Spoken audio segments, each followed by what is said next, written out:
Bismillahirrahmanirrahim. Assalamualaikum warahmatullahi wabarakatuh. Perkenalkan, saya Rahmaniyah Al-Wafa, mahasiswi Sekolah Tinggi Ilmu Tarbiyah Madinah Sragen dengan nomor induk mahasiswa 102019137. Video ini saya buat untuk menyelesaikan ujian semester 4 pada mata kuliah Manajemen Pemasaran Pendidikan yang dibimbing oleh Ustadz Heru Utama.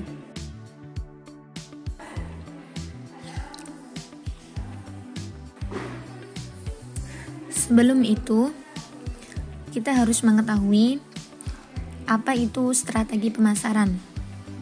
Menurut Wikipedia, strategi pemasaran merupakan strategi yang digunakan oleh perusahaan produsen barang atau jasa secara berkesinambungan untuk memenangkan persaingan pasar. Nah, sedangkan pada aspek pendidikan, strategi pemasaran pendidikan itu dapat diartikan sebagai strategi yang digunakan oleh lembaga pendidikan sebagai produsen jasa secara berkesinambungan untuk memenangkan persaingan pasar, yaitu untuk menarik konsumen pendidikan agar tertarik pada produk pendidikan itu sendiri. Ada beberapa pertanyaan yang diajukan oleh dosen mengenai strategi pendidikan, yaitu bagaimana strategi terbaik Anda dalam memasarkan pendidikan pada masa pandemi. Nah, bisa dibarisbawahi bahwa pertanyaan ini merujuk pada strategi pemasaran pendidikan yang akan dilakukan pada masa saat ini, yaitu masa pandemi. Poin pertama yaitu mengenai penerimaan peserta didik baru atau PPDB.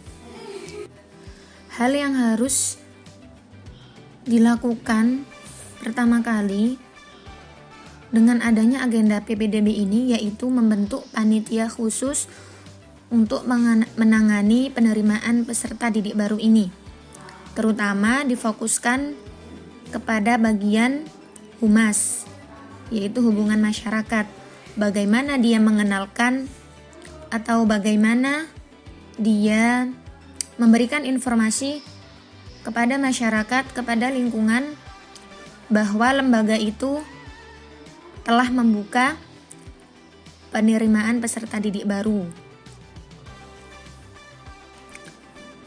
Setelah membentuk panitia, segala program atau perencanaan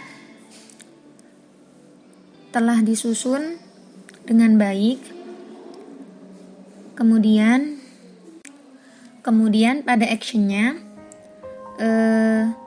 di bagian humas itu mulai menyebarkan informasi lembaga kepada masyarakat umum. Nah, untuk masa pandemi ini, strategi terbaik yaitu menggunakan sosial media.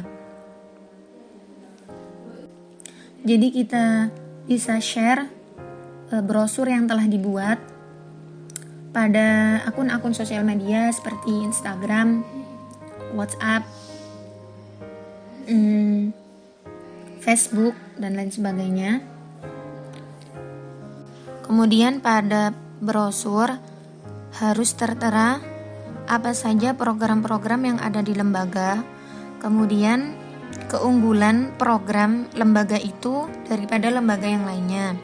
Misalnya, adanya kerjasama antara lembaga itu, misalnya SMA swasta, adanya kerjasama dengan beberapa perguruan tinggi negeri maupun swasta. Kemudian kerjasama dengan lembaga bimbingan belajar yang telah bersertifikat di Indonesia. Kemudian poin yang kedua yaitu strategi memasarkan pendidikan pada promosi lembaga, pada aspek promosi lembaga. Seperti yang telah disebutkan bahwa pada saat ini strategi yang terbaik, yang aman untuk promosi lembaga yaitu melalui sosial media. Karena tidak bisa dipungkiri bahwa pada masa pandemi ini sebagian besar kegiatan dan aktivitas itu terhenti. Nah, pada promosi lembaga ini, lembaga mengenalkan program-program yang telah diprogramkan pada lembaga ini, instansi ini, kemudian keunggulan-keunggulan program yang ada dibandingkan dengan instansi atau lembaga yang lainnya. Misalnya seperti tadi adanya kerjasama antara sekolah dengan perguruan tinggi baik negeri maupun swasta. Kemudian adanya kerjasama dengan lembaga bimbingan belajar, atau bisa juga dengan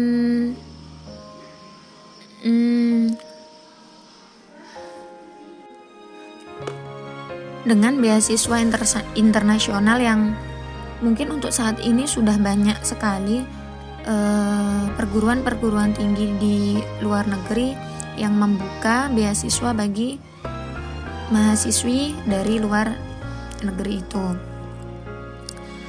Nah, promosi lembaga ini bisa dikemas dengan adanya video profil lembaga itu sendiri. Jadi pada video profil itu sudah tertera apa saja program yang ada, kemudian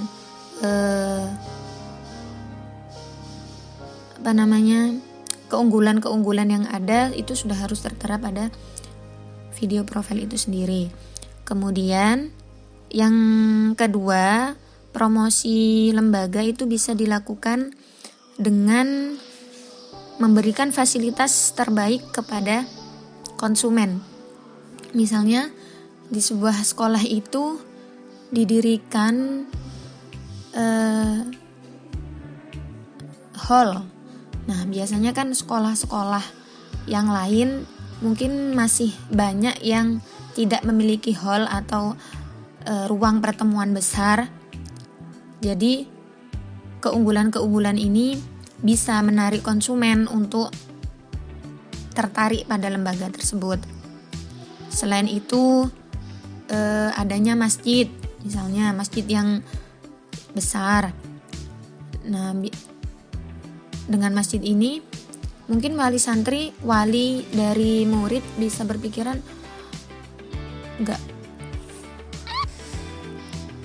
kalau ada pertemuan nggak akan rempong untuk bertemu di gedung mana, seperti itu. Biasanya kan emang ada sewa gedung kalau misalnya memang siswa yang dimiliki lembaga itu berskala besar. Selain itu, fasilitas penunjang kegiatan pembelajaran yang lainnya, seperti halnya lab, laboratorium, kemudian lapangan, gedung fasilitas, gedung kelas seperti itu yang pastinya harus layak pakai dan tentunya nyaman. Tidak hanya layak pakai tapi harus nyaman. Kemudian yang ketiga yaitu figur seorang tokoh. Nah, ini juga merupakan strategi promosi yang penting, sangat penting, karena dari figur ini kepercayaan masyarakat akan terbentuk untuk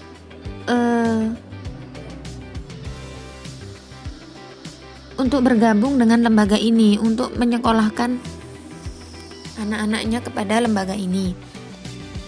Selain itu, figur ini juga bisa digunakan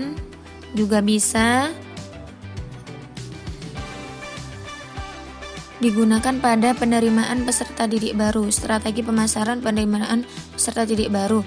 Karena tidak bisa dipungkiri bahwa figur ini itu memiliki nama atau tempat di kalangan masyarakat itu sendiri.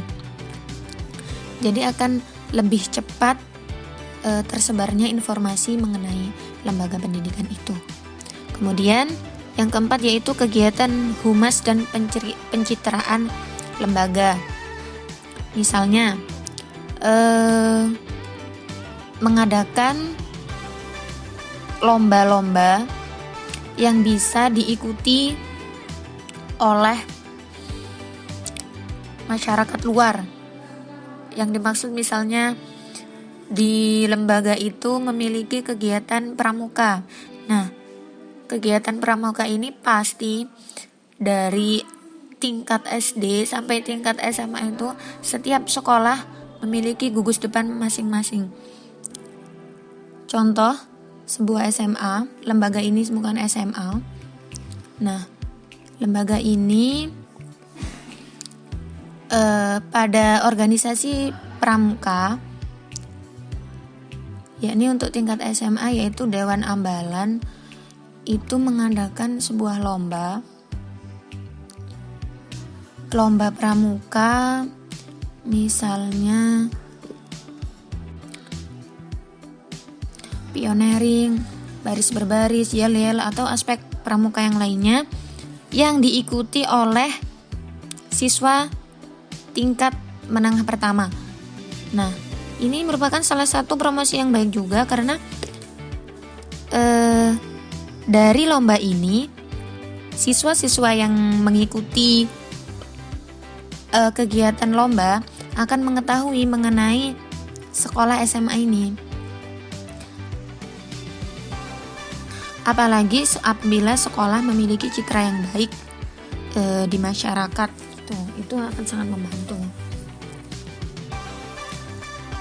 Atau kegiatan-kegiatan yang lain, misalnya mengumpulkan wali murid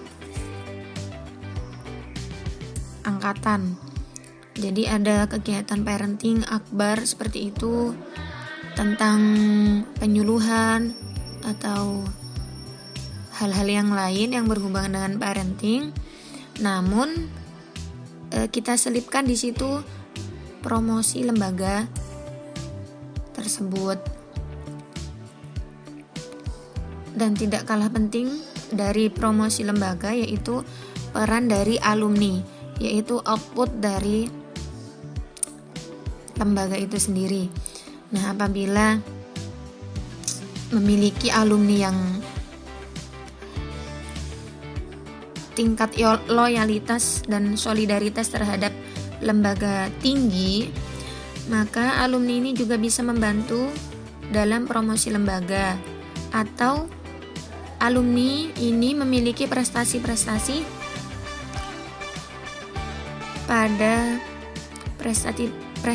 pada dunia luar setelah lulus dari sekolah ini. Misalnya ketika di kampus dia berprestasi, atau setelah kerja dia bisa mendapatkan kedudukan yang tinggi seperti itu.